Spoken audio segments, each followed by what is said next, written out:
الحمد لله وكفى وسلام على عباده الذين اصطفى أما بعد فأعوذ بالله من الشيطان الرجيم بسم الله الرحمن الرحيم والذين آمنوا أشد حبا لله سبحان ربك رب العزة عما يصفون وسلام على المرسلين والحمد لله رب العالمين اللهم صل على سيدنا محمد وعلى آل سيدنا محمد وبارك وسلم اللهم صل على سيدنا محمد وعلى آل سيدنا محمد وبارك وسلم اللهم صل على سيدنا محمد وعلى آل سيدنا محمد وبارك وسلم۔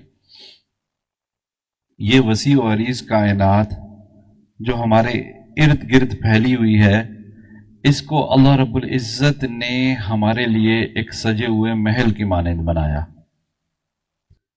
اور اللہ رب العزت فرماتے ہیں وَالْأَرْضَ فَرَشْنَاهَا فَنِعْمَ الْمَاهِدُونَ کہ ہم نے اس زمین کو آپ کے لیے فرش کی مانند بنایا، اور آسمان کے بارے میں فرمایا وَجَعَلْنَا السَّمَاءَ سَقْفًا مَحْفُوظًا کہ ہم نے آسمان کو چھت کی مانند بنایا، اور پھر آگے کیا فرمایا بِغَيْرِ عَمَدٍ تَرَوْنَهَا کہ ہم نے اس کو بغیر ستونوں کے کھڑا کیا۔ تو گویا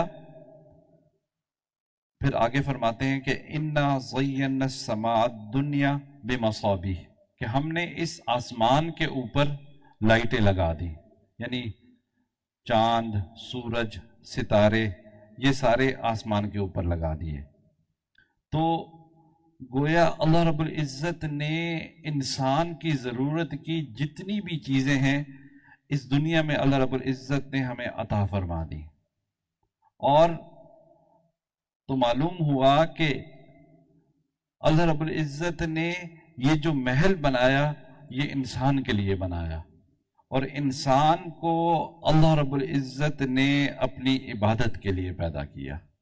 اس کو کسی شاعر نے یوں کہا کھیتیاں سرسبز ہیں تیری غذا کے واسطے، کھیتیاں سرسبز ہیں تیری غذا کے واسطے، چاند سورج ستارے ضیاء کے واسطے، بحر و بر شمس و قمر ماشما کے واسطے، یہ جہاں تیرے لیے ہے اور تو خدا کے واسطے۔ تو فرمایا کہ ان الدنیا خلقت لکم وانتم خلقتم الآخرہ کہ ہم نے کہ یہ دنیا تمہارے لیے پیدا کی گئی اور تمہیں اللہ رب العزت نے آخرت کے لیے پیدا کیا۔ تو گویا انسان کی اس دنیا میں پیدائش کا مقصد یہ ہے کہ اللہ رب العزت کی معرفت کا حاصل کرنا، اللہ رب العزت کی محبت کا حاصل کرنا، اور اللہ رب العزت کی عبادت کرنا ہے۔ یہ انسان کا اس دنیا میں پیدائش کا مقصد ہے۔ آپ ذرا غور کریں کہ اللہ رب العزت نے اس دنیا کے اندر 4 طرح کی مخلوقات کو پیدا کیا، ایک جمادات، اس کے بعد نباتات، اس کے بعد حیوانات، اور اس کے بعد انسان۔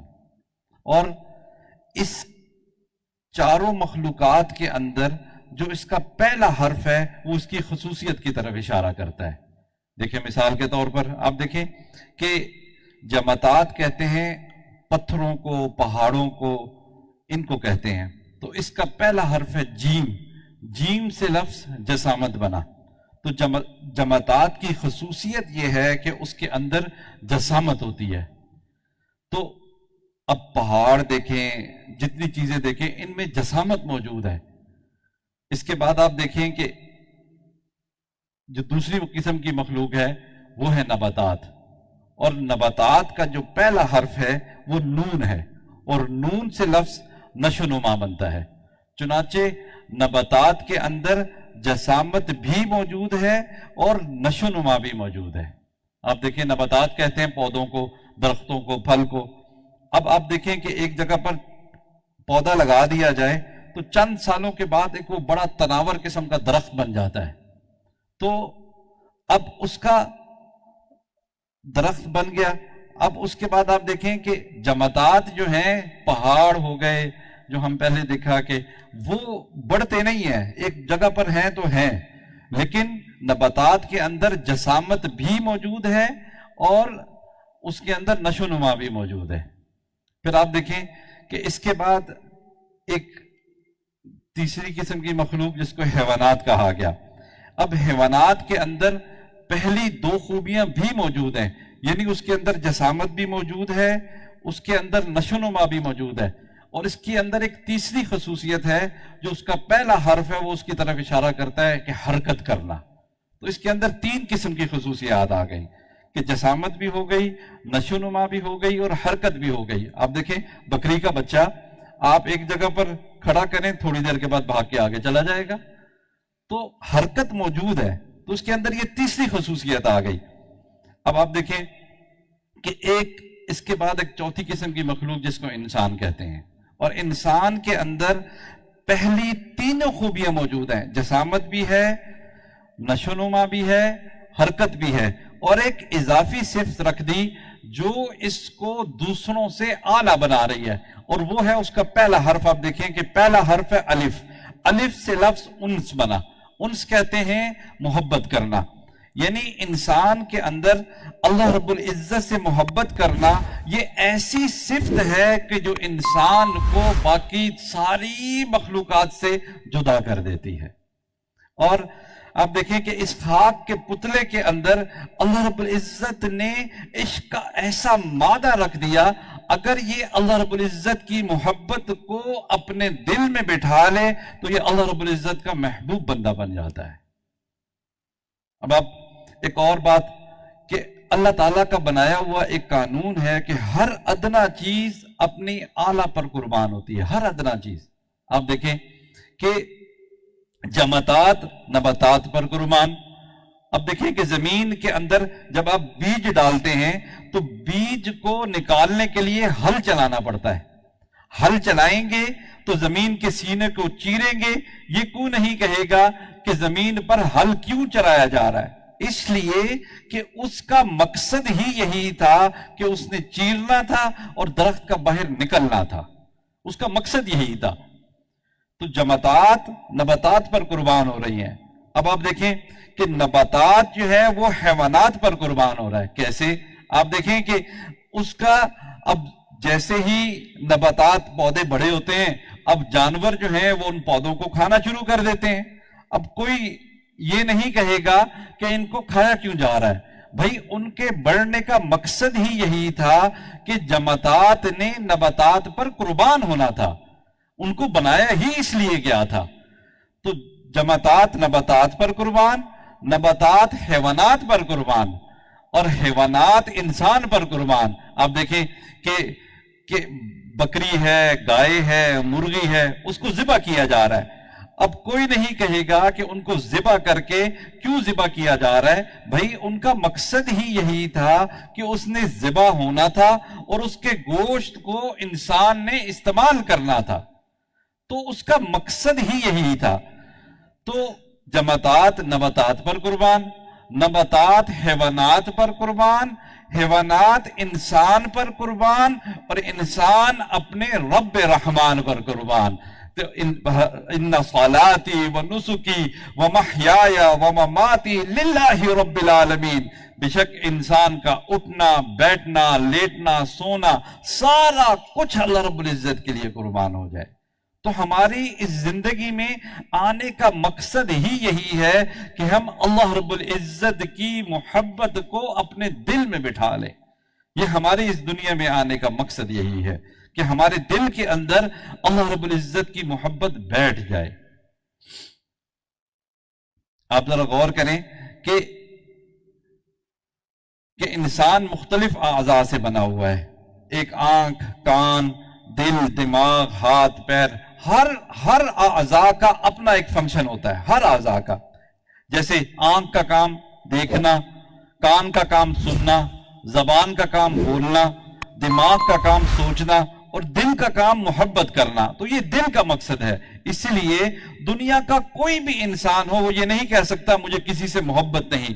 محبت اس کو ہوگی، دل بہر محبت ہے، محبت یہ کرے گا، لاکھ اس کو بچا یہ کسی پر تو مرے گا، پتھر سے ہو، خدا سے ہو یا پھر کسی سے ہو، آتا نہیں ہے چین محبت کیے بغیر.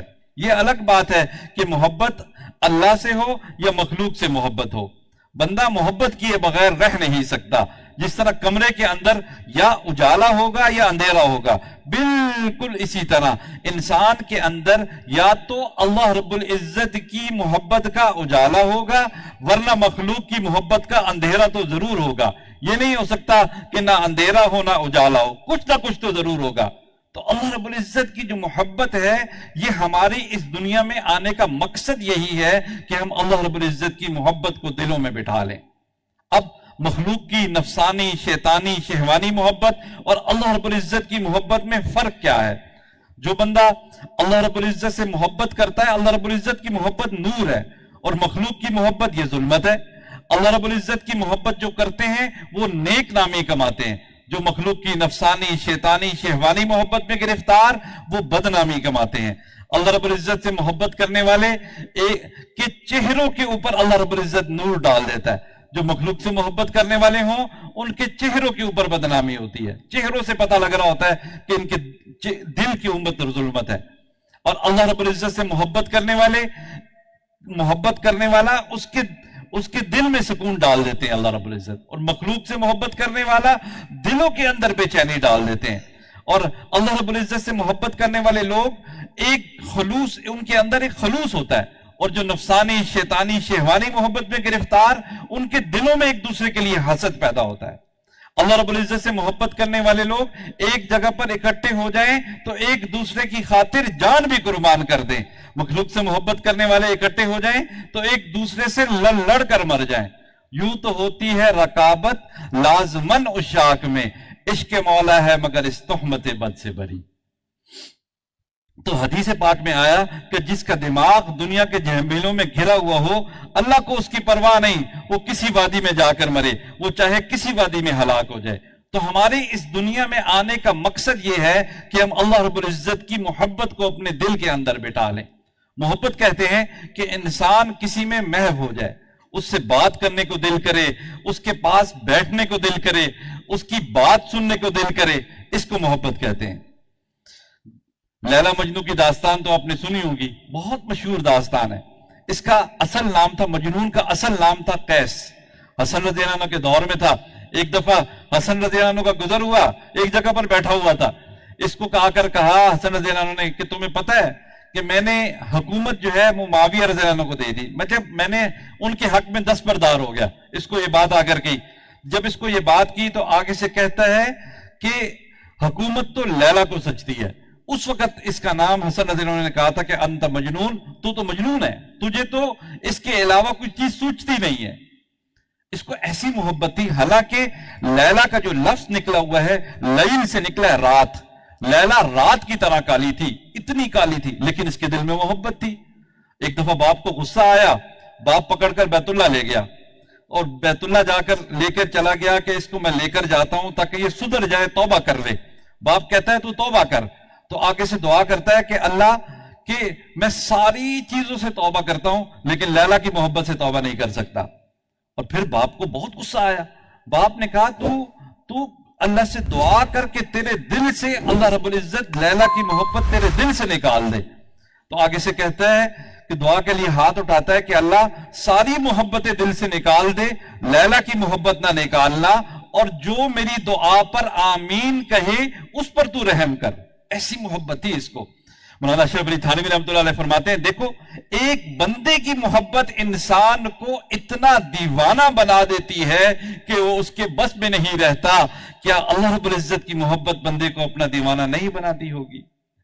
اللہ اکبر. مولانا روم رحمۃ اللہ علیہ فرماتے ہیں کہ ایک جگہ پر بیٹھا ہوا کچھ لکھ رہا تھا تو کسی نے کہ ریت کے ڈھیر پر بیٹھا ہوا کچھ لکھ رہا تھا. کہتے ہیں کیا لکھ رہے ہو؟ کہتا ہے کہ لیلا کا نام لکھ کر دل کو تسلی دے رہا ہوں. مولانا شریف تھانوی رحمۃ اللہ علیہ فرماتے ہیں جب بندے کو کسی سے محبت ہوتی ہے اس کا نام لینے سے، اس کا نام بولنے سے اس کا نام سننے سے بھی بندے کو دل کو تسلی ہو جاتی ہے. کتنی تسکین ہے وابستہ تیرے نام کے ساتھ، نیند کانٹوں پہ بھی آ جاتی ہے آرام کے ساتھ. رحمۃ اللہ علیہ ایک جگہ پر لکھتے ہیں کہ یہ جو آج کل عشق مجازی کو عشق کہا گیا، یہ عشق نہیں ہے، یہ تو گندم کھانے کی وجہ سے بندے کے دل کے اندر ایک جذبہ اٹھتا ہے جس کو عشق کا نام دیا گیا. یہ تو فسق ہے، اصل میں فسق ہے. عشق تو یہ ہے کہ بندہ اللہ رب العزت کی خاطر اپنی جان قربان کرے، اللہ کا نام لے تو اس کو مزہ آ جائے، اللہ کا نام سننے کا مزہ آئے، اس کو عشق کہتے ہیں. اصل عشق تو یہی ہے. حسن بصری رحمۃ اللہ علیہ فرماتے ہیں کہ میں ایک دفعہ اپنی چھت پر عبادت کر رہا تھا، اور فرماتے ہیں کہ ساتھ والے گھر کے اندر ایک دھوبن تھی جو اپنے شوہر کے ساتھ لڑ رہی تھی. فرماتے ہیں وہ تو مجھے توحید سکھا گئی. فرماتے ہیں وہ اپنے شوہر کے ساتھ لڑتے ہوئے اس کو کہہ رہی تھی کہ میں نے تیری خاطر مشقتیں بھی اٹھائیں، تکلیفیں بھی اٹھائیں، اور اتنی تکلیف میں نے برداشت کی. اب اگر تو دوسری شادی کرے گا پھر میرا اور تیرا گزارا نہیں ہو سکتا. فرماتے ہیں جیسے ہی اس نے یہ بات کی، میرے سامنے قرآن مجید کی ایک آیت سامنے آ گئی. قرآن مجید میں اللہ رب العزت فرماتے ہیں ان اللہ لا یغفر ان یشرک بہ ویغفر ما دون ذلک لمن یشاء. اللہ رب العزت بندے کے ہر گناہ کو معاف کر دیتے ہیں، لیکن جو بندہ اللہ رب العزت کی محبت میں کسی کو شریک ٹھہراتا ہے اللہ رب العزت اس گناہ کو معاف نہیں فرماتے. ایک دفعہ ایک فقیہ تھے، فتویٰ اپنے کمرے میں بیٹھے ہوئے لکھ رہے تھے. ایک عورت ان کے پاس آئی اور وہ کہتے ہیں کہ وہ عورت بھی مجھے توحید سکھا کر چلی گئی. فرماتے ہیں کہ میرے کمرے میں آئی، پردے میں تھی، اور آ کر مجھ سے کہتی ہے کہ میں نے ایک مسئلہ پوچھنا ہے. میں نے کہا کہ بتاؤ کیا مسئلہ پوچھنا ہے. کہنے لگی کہ آپ مجھے یہ لکھ کر دے دیں کہ میرا مرد جو ہے، میرا شوہر ہے، وہ دوسری شادی نہیں کر سکتا. وہ کہتے ہیں کہ میں یہ کیسے لکھ کر دے سکتا ہوں کہ تمہارا مرد دوسری شادی نہیں کر سکتا. وہ عورت نے ایک ٹھنڈی سانس بھری اور ٹھنڈی سانس بھر کر کہا کہ اگر شریعت اجازت دیتی تو میں آپ کو اپنا چہرہ دکھاتی، اور آپ میرا چہرہ دیکھ کر یہ لکھنے پر مجبور ہو جاتے کہ میرا مرد دوسری شادی نہیں کر سکتا. فرماتے ہیں مجھے توحید سکھا کر چلی گئی. کہتے ہیں کہ دیکھو ایک عورت کو اپنے حسن و جمال پر اتنا ناز کہ وہ یہ کہہ رہی ہے کہ میرا مرد دوسری شادی نہیں کر سکتا. میرے پروردگار کے حسن و جمال کا کیا عالم ہوگا، وہ کیسے سوچتے ہوں گے یہ بندہ میرا ہے، اس کی نظر غیر پر پڑ رہی ہے. تو اللہ رب العزت کی محبت جب بندے کے دل میں آ جائے تو دوسری محبتیں ساری خود بخود نکل جاتی ہیں. اور یہ جو عشق الہی کی آگ ہے، اس سے تو جہنم کی آگ بھی پناہ مانگتی ہے. حدیث پاک میں آیا جب مومن پل صراط میں سے گزرتا ہے تو اس وقت جب وہ پل صراط میں سے گزر رہا ہوتا ہے تو جہنم کی آگ کہتی ہے تو جلدی گزر جا، تیرے نور کی وجہ سے میرے وہ حصہ ٹھنڈا پڑ گیا. اللہ اکبر. یہ عشق الہی کی آگ ایسی آگ ہوتی ہے. اب آپ کو کچھ اللہ والوں کے موت کے واقعات سنا دیتے ہیں کہ اللہ رب العزت اپنے چاہنے والے بندوں کو کیسی موت عطا فرماتے ہیں. علاء الدین اطار رحمۃ اللہ علیہ بہت بڑے بزرگ گزرے. شروع میں عطر بیچنے کی ان کی دکان تھی. ایک مرتبہ اپنی دکان پر بیٹھے ہوئے عطر بیچ رہے تھے. ایک بوڑھے میاں داخل ہوئے. داخل ہونے کے بعد انہوں نے وہ جو عطر کی شیشیاں تھیں نا ان کو غور سے دیکھنا شروع کر دیا. تو آگے سے یہ کہنے لگے تم ان شیشیوں کو اتنے غور سے کیوں دیکھ رہے ہو؟ بڑے میاں تم ان شیشیوں کو اتنے غور سے کیوں دیکھ رہے ہو؟ تو آگے سے وہ جو بڑے میاں تھے وہ کہنے لگے میں ان شیشیوں کو اس لیے غور سے دیکھ رہا ہوں، مجھے ایسا محسوس ہوتا ہے کہ تمہاری جان ان شیشیوں میں اٹکی ہوئی ہے. تو کہتے ہیں کہ مجھے بہت شدید آیا. میں نے غصے میں آ کر ان کو کہا میری جان تو ایسے نکلے گی جیسے تمہاری جان نکلے گی. فرماتے ہیں جیسے ہی میں نے بات کی ان بڑے میاں نے مجھے کہا میری جان تو ایسے نکلے گی، وہیں میرے سامنے کلمہ پڑھا، وہیں لیٹے، میں نے جا کر دیکھا تو انتقال ہو گیا تھا. اللہ اکبر. اس واقعے سے دل کی دنیا بدل گئی اور پھر بہت بڑے اللہ والوں میں شامل ہوئے. تذکرۃ الاولیاء کتاب ان کی لکھی ہوئی ہے. سری سکتی رحمۃ اللہ علیہ فرماتے ہیں کہ ایک جگہ پر ہم بیٹھے ہوئے تھے تو ایک شخص ہمارے پاس آیا اور آ کر ہمیں کہنے لگا کہ مجھے کوئی مرنے کے لیے بہترین جگہ بتا دو. ہم کہتے ہیں حیران ہو گئے, ہم اس شخص کو کیا بتائیں کہ کون سی جگہ. تو کہنے لگے نزدیک ایک جگہ تھی جہاں پر درخت تھا, اس کا سایہ بھی تھا, ایک کنواں بھی لگا ہوا تھا. ہم نے اس کو کہا کہ وہ جگہ ہے, تم وہاں چلے جاؤ. کہتے ہیں وہ بندہ ہمارے سامنے وہاں پر گیا, اس نے کنویں سے پانی نکالا, وضو کیا, پھر وہیں پر اس نے درخت کے نیچے 2 نفل پڑے اور لیٹ گیا. کہتے ہیں کافی دیر گزر گئی, اس شخص میں حرکت کوئی نہیں ہوئی. ہم دوست جب مل کر اس کے پاس گئے, اس کو دیکھا تو اس کا انتقال ہو چکا تھا. اللہ اکبر. اللہ والے غیب دان نہیں ہوتے, لیکن اللہ رب العزت سنتوں کی برکت کی وجہ سے پہلے سے بتا دیتے ہیں کہ تمہارے مرنے کا وقت نزدیک آ گیا. نقشبندیہ سلسلے کے ایک بزرگ تھے, ہمارے حضرت یہ واقعہ سنایا کرتے تھے. فرماتے تھے کہ ایک مرتبہ لیٹے ہوئے تھے تو اب ان کی ایک چھوٹی بیٹی تھی جس کا نام تھا حفصہ. تو اب بیماری کا وقت نزدیک تھا, بیماری کا وقت تھا, موت کا وقت نزدیک آ گیا تھا, بیماری بہت زیادہ ہو گئی تھی. اب وہ جو بیٹی, چھوٹی بیٹی تھی, وہ آئی, آ کر ان سے کھیلنے لگی. کھیلتے کھیلتے ان کے اوپر چڑھ گئی, وہ لیٹے ہوئے تھے, اور ان کو کہنے لگی ابو آپ مجھ سے بات کیوں نہیں کرتے, آپ میرے ساتھ کھیلتے کیوں نہیں ہیں. کہتے 2-3 دفعہ اس نے والد کو بلایا لیکن والد نے جواب کوئی نہیں دیا. جب تھوڑی دیر بعد بچی کو غصہ آیا اور وہ ناراض ہو کر ساتھ والے کمرے میں والدہ کے پاس چلی گئی اور جا کر کہنے لگی کہ ابو مجھ سے بات نہیں کرتے, مجھ سے کلام نہیں کرتے, میں ابو کے ساتھ کھیل رہی ہوں تو مجھ سے کوئی بات نہیں کرتے, میں ابو سے ناراض ہو گئی. جیسے یہ بات کی تو جو اس کی والدہ تھی وہ اس کمرے میں آئی, واپس آ کر اپنے شوہر کو کہنے لگی کہ آپ اپنی جو بیٹی ہے اس کو آپ نے ناراض کر دیا, آپ اپنی بیٹی حفصہ کو منا لیں. کہتے ہیں جیسے یہ بات کی انہوں نے کہا کون سی حفصہ, کیسی حفصہ, ہم نے اپنے یار کو منا لیا. لا الہ الا اللہ محمد رسول اللہ. اللہ رب العزت اپنے چاہنے والوں کو ایسی موت عطا فرماتے ہیں. خواجہ معین الدین چشتی اجمیری رحمۃ اللہ علیہ جب وفات پا گئے تو ان کے ماتھے کے اوپر لکھا ہوا تھا ھذا شہید اللہ مات فی حب اللہ, کہ یہ اللہ کا شہید ہے اور اللہ کی محبت میں اس نے جان دے دی. دو عالم سے کرتی ہے بیگانہ دل کو, عجب چیز ہے لذت آشنائی. ایک نوجوان ایک مرتبہ کسی شہزادی پر فریفتہ ہو گیا, اس کو شہزادی سے محبت ہو گئی.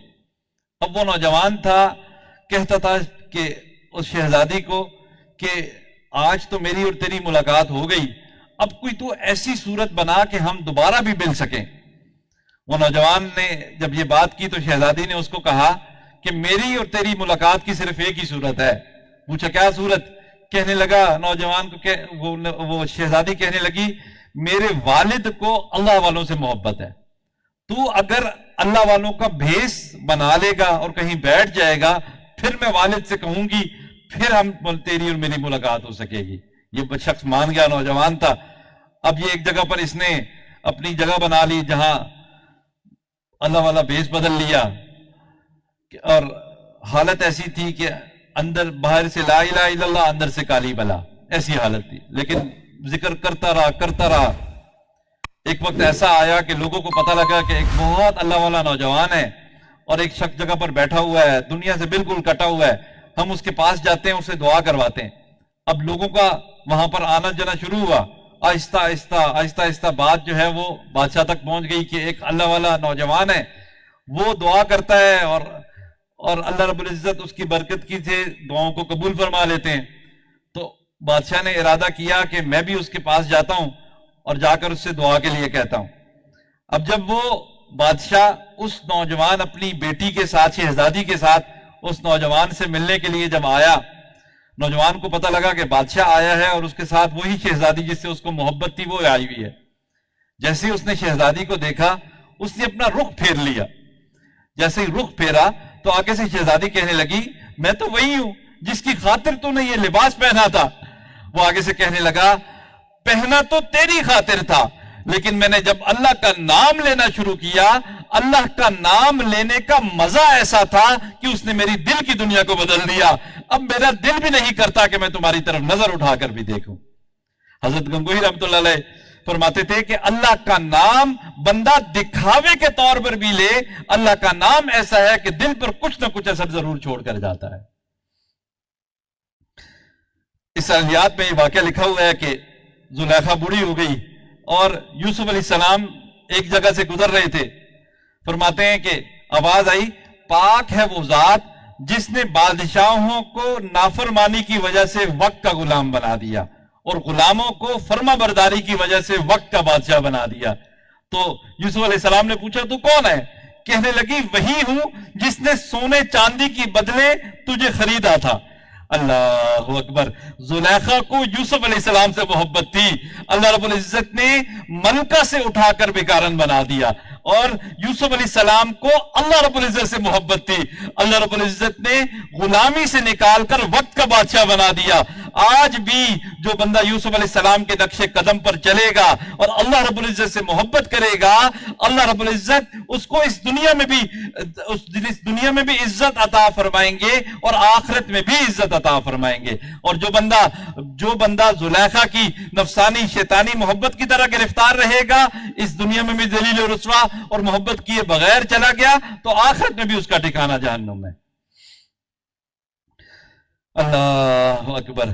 حضرت ایوب علیہ السلام کا واقعہ لکھا ہوا ہے کہ 18 سال ان کے اوپر آزمائش کے گزرے، 18 سال، اور اللہ رب العزت سے ایسی محبت تھی کہ کتابوں میں لکھا ہوا ہے کہ فرماتے تھے کہ جسم کے اوپر ان کے کیڑے پڑ گئے تھے، اتنی سخت آزمائش تھی کہ جسم کے اوپر کیڑے پڑ گئے، بیوی چھین لی گئی، اولاد چلی گئی، اور بدبو بھی اٹھتی تھی، کوئی پاس بھی نہیں جا سکتا تھا، لیکن وہ جو جسم کے کیڑے تھے وہ اپنے جسم کے اوپر دوبارہ پھر رکھ دیتے تھے، اور فرماتے تھے کہ میں اللہ رب العزت کے ساتھ جب تک تعلق کے اوپر قائم ہوں، میں اتنا صبر کروں گا کہ لوگ عجیب پکار اٹھیں گے۔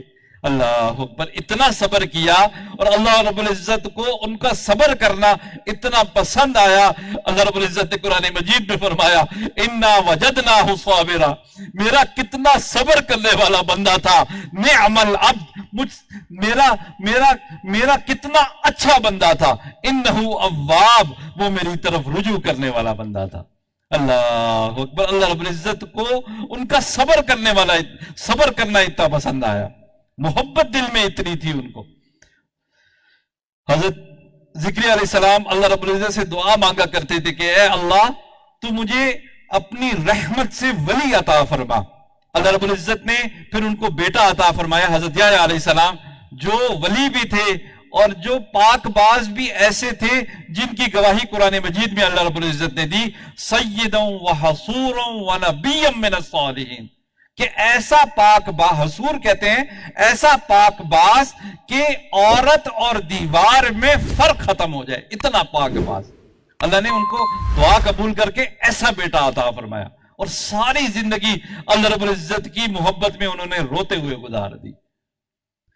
اللہ اکبر! بشر حافی رحمۃ اللہ علیہ کا واقعہ لکھا ہوا ہے کہ شروع میں شراب پیتے تھے اور ننگے پیر چلتے تھے، ننگے پیر۔ تو اسی طرح شراب پیتے ہوئے ننگے پیر چل رہے تو ایک جگہ پر اللہ رب العزت کا نام زمین پر گرا ہوا تھا، اس کو اٹھایا اور اٹھا کر اوپر رکھ دیا، کسی اونچی چیز کے اوپر رکھ دیا۔ جیسے ہی انہوں نے وہ نام اونچی چیز کے اوپر رکھا، فوراً اللہ رب العزت کی طرف سے الہام ہوا، اے بندے تو نے میرے نام کو زمین سے اٹھا کر دیوار کے اوپر رکھ دیا، ہم تمہارے نام کو فرش سے اٹھا کر عرش پر لے کر چلے جائیں گے، ہم تمہیں عزت عطا فرمائیں گے، اپنی محبت عطا فرمائیں گے۔ اور یہی محبت نبی علیہ السلام کو بھی اللہ رب العزت کے ساتھ تھی، ایسی محبت تھی۔ حدیث پاک میں آیا نبی علیہ السلام پر جس وقت وحی کا سلسلہ بند ہو گیا، بے قرار ہوتے تھے، دل کرتا تھا پہاڑ میں سے چھلانگ لگا دیں، ایسی حالت تھی، اللہ رب العزت کی محبت تھی کہ کب میرے محبوب کی طرف سے پیغام آئے گا۔ جبرائیل علیہ السلام کو دیکھتے تو نبی علیہ السلام خوش ہو جایا کرتے تھے کہ میرے محبوب کی طرف سے پیغام آیا ہے۔ اللہ اکبر! الاتقان میں علامہ سیوطی رحمۃ اللہ علیہ فرماتے ہیں کہ آدم علیہ السلام پر جبرائیل علیہ السلام 20 مرتبہ وحی لے کر تشریف لائے، ادریس علیہ السلام پر 4 مرتبہ وحی لے کر تشریف لائے، نوح علیہ السلام پر 50 مرتبہ وحی لے کر تشریف لائے جبرائیل علیہ السلام، اور ابراہیم علیہ السلام پر 42 مرتبہ وحی لے کر تشریف لائے، موسیٰ علیہ السلام پر 400 مرتبہ وحی لے کر تشریف لائے، عیسیٰ علیہ السلام پر 13 مرتبہ وحی لے کر تشریف لائے، لیکن نبی علیہ السلام پر 24,000 مرتبہ وحی لے کر تشریف لائے، پھر بھی نبی علیہ السلام کی نظریں آسمان کی طرف ہوتی تھی۔ اللہ رب العزت نے بھی فرما دیا قد نرا تقلب وجهک فی السماء، آپ آسمان کی طرف دیکھتے ہیں، ہم آپ کے چہرے کو محبت کی نظر سے دیکھتے ہیں۔ اللہ اکبر، ایسی محبت تھی۔ حضرت ابراہیم علیہ السلام کا واقعہ مشہور واقعہ ہے کہ بکریاں چلا رہے تھے تو ایک شخص آیا، اس نے اللہ رب العزت کی محبت میں کلام پڑھنا شروع کر دیا، سبحان ذی الملک والملکوت سبحان ذی العزت والعظمت والکبریاء والجبروت۔ جیسے ہی اس نے پڑھنا شروع کیا دل مچل اٹھا، اس کو کہنے لگے ایک دفعہ اللہ رب العزت کی حمد اور بیان کر دو۔ اس شخص کہنے لگا کہ تم مجھے اس کے بدلے دو گے کیا؟ کہنے لگا جو بکریاں چلا رہا ہوں بکریوں کا آدھا ریوڑ دے دوں گا، ایک دفعہ اللہ رب العزت کی حمد اور بیان کر دو۔ اس نے پھر پڑھنا شروع کر دیا، سبحان ذی الملک والملکوت سبحان ذی العزت والعظمت والکبریاء والجبروت۔ دوبارہ پڑھا، دوبارہ دل مچل اٹھا، اس کو کہنے لگے ایک دفعہ اور پڑھ دو۔ اس نے کہا اب تم دو گے کیا؟ کہتے ہیں بکریوں کا باقی ریوڑ بھی لے جاؤ، پھر پڑھو۔ اس نے پھر پڑھنا شروع کر دیا، پھر دل مچل اٹھا، اس کو شخص کہنے لگا، اس کو کہنے لگے ایک دفعہ اور پڑھو۔ وہ آگے سے کہنے لگا بکریوں کا تو سارا ریوڑ مجھے دے دیا، اب تو تمہارے پاس کوئی چیز بھی نہیں، اب تم مجھے دو گے کیا؟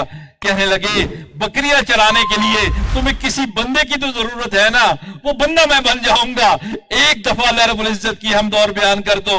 اس شخص نے کہا مبارک ہو ابراہیم علیہ السلام، میں تو اللہ رب العزت کی طرف سے بھیجا ہوا فرشتہ ہوں، مجھے اللہ رب العزت نے بھجوایا، جاؤ میرے خلیل کے پاس اور جا کر دیکھو کہ میرے کیا دام لگاتا ہے۔ اللہ اکبر، ایسی اللہ رب العزت کے ساتھ محبت تھی۔ مالک بن دینار رحمۃ اللہ علیہ فرماتے ہیں، واقعہ لکھا ہوا کہ ایک دم مرتبہ میں گھر سے باہر نکلا، سخت گرمی تھی، ہو کا عالم تھا۔ فرماتے ہیں کہ چرند پرند سب چیزیں سائے کی تلاش میں تھی، اتنی شدید گرمی تھی۔ فرماتے ہیں کہ اس گرمی کے عالم میں نے ایک شخص کو دیکھا کہ جس کے جو ٹانگیں تھی نا وہ معذور تھی۔ فرماتے ہیں کہ میں اس شخص کے پاس گیا، میں حیران تھا کہ معذور شخص ہے اور کوئی اس گرمی کے عالم میں چرند پرند سارے سائے کی تلاش میں گرمی کے عالم میں کدھر جا رہا ہے۔ میں اس شخص کے پاس چلا گیا، میں نے اس کو جا کر کہا کہ تم اس گرمی کے عالم میں کہاں جا رہے ہو؟ تو آگے سے وہ کہتا ہے میں حج کرنے کے لیے جا رہا ہوں۔ فرماتے ہیں میں اس کا یہ جذبہ دیکھ کر حیران ہو گیا۔ میں نے اس شخص کو کہا کہ تم کچھ دیر آ کر آرام کر لو میرے گھر میں، پھر چلے جانا۔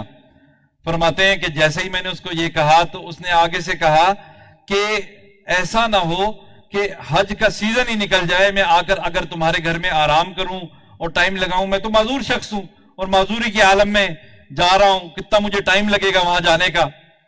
مالک بن دینار کہتے ہیں کہ میں نے اس کو کہا کہ تم کچھ دیر آرام کر لو، میں تمہارے لیے سواری کا بندوبست کر دوں گا، تم سواری پر سوار ہو کر چلے جانا۔ فرماتے ہیں جیسے ہی میں نے بات کی اس کا چہرہ غصے سے سرخ ہو گیا، آگے سے کہنے لگا مالک بن دینار، کیا کسی نے مالک کی نافرمانی کی ہو اور وہ مالک کو منانے کے لیے جا رہا ہو؟ کیا مالک کو یہ چیز پسند ہے کہ وہ سواری پر سوار ہو کر آئے یا گھٹنے کے بدل گھسیٹتا ہوا جائے؟ فرماتے ہیں کہ میں اس کا یہ جذبہ دیکھ کر حیران ہو گیا، میں نے اس شخص کو کچھ بھی نہ کہا اور اس کو جانے دیا۔ کہتے ہیں کہ حج کا سیزن شروع ہوا تو حج کا جب سیزن شروع ہوا تو میں بھی حج کے لیے چلا گیا۔ کہتے ہیں کہ حج کے لیے جب میں چلا گیا، میں نے جب سارے ارکان کو پورا کر لیا تو میں جب شیطان کو کنکریاں مار کر واپس آ رہا تھا تو میں نے دیکھا کہ ایک جگہ پر لوگوں کا ہجوم اکٹھا ہوا ہے۔ فرماتے ہیں میں ہجوم کا ہٹاتے ہوئے آگے گیا تو وہی شخص تھا اور وہ اللہ رب العزت سے ڈوبی ہوئی دعا مانگ رہا تھا اور اللہ رب العزت کو کہہ رہا تھا کہ اللہ تیری مہربانی شامل ہوئی، میں نے لوگ تو پیدل چل کر یہ سواری پر سوار ہو کر تیرے گھر آتے ہیں، میں گھٹنوں کے بل گھسیٹتا ہوا پل پل سجدہ کرتا ہوا تیرے گھر میں پہنچا. پھر کہتا ہے اللہ تیری مہربانی شامل ہوئی, میں نے تیرے گھر کا طواف بھی کر لیا, میں نے سعی بھی کر لی. اللہ تیری مہربانی شامل ہوئی, میں نے وقوف عرفہ بھی کر لیا, میں نے مزدلفہ بھی کر لیا. اللہ تیری مہربانی شامل ہوئی, میں نے شیطان کو کنکریاں بھی مار لی. پھر اللہ سے کہتا ہے اللہ تو جانتا ہے کہ اب قربانی کا وقت نزدیک آ گیا, میرے پاس اس 2 احرام کے کپڑوں کے علاوہ دوسرا کوئی کپڑا نہیں. اللہ میں آپ کی خاطر اپنی جان قربان کرنا چاہتا ہوں. کہتے ہیں اس نے یہ بات کی, وہی اس نے کلمہ پڑھا, وہی اس کا انتقال ہو گیا. اللہ اکبر. اللہ رب العزت کے چاہنے والے ایسے لوگ بھی گزرے ہیں. مواہب الدنیا میں واقعہ لے کے آخری واقعہ سناتا ہوں کہ عبداللہ مخزومہ ایک بزرگ تھے. جنگ یمامہ میں انہوں نے جنگ یمامہ میں دعا مانگی کہ اللہ اس جنگ کے اندر جب میں شریک ہوں, جہاد کروں, تو میرے جسم کے ہر اس پر زخم آئے, اور اللہ میں اسی حالت میں آپ کے سامنے پیش ہو جاؤں. اللہ رب العزت نے دعا کو قبول کر لیا. اس جنگ میں شریک ہوئے, اور شریک ہونے کے بعد جسم کے ہر اس پہ زخم تھا اور خون رس رہا تھا. اس زخمی حالت کے اندر ایک شخص ان کے پاس آیا اور آ کر ان کو کہنے لگا عبداللہ پانی کا پیالہ لے کر آیا ہوں, یہ پی لو تاکہ تمہارے اندر کچھ جان آ جائے. جیسے یہ پانی کا پیالہ دیا, آگے سے کہنے لگے میں تو روزے کی حالت میں ہوں, اور میں اپنے روزے کا افطار اللہ رب العزت کے دیدار سے جا کر کروں گا. اللہ اکبر. اللہ رب العزت کے چاہنے والے ایسے لوگ بھی گزرے ہیں. اللہ رب العزت ہمیں بھی اپنی ایسی سچی محبت عطا فرما دے. عشق کی آتش کا شعلہ جب اٹھا, ماں سوا معشوق سب کچھ جل گیا, تیغلا سے قتل غیر حق ہوا, دیکھیے پھر بعد اس کے کیا بچا, پھر بچا اللہ باقی سب فنا, مرحبا اے عشق تجھ کو مرحبا. اللہ رب العزت سے اللہ کی محبت مانگے. اللہ تعالیٰ ہمارے دلوں کے اندر سے ماں سوا کی محبت کو نکال دے, اور اللہ تعالیٰ اپنے چاہنے والوں میں ہمیں شامل فرما لے.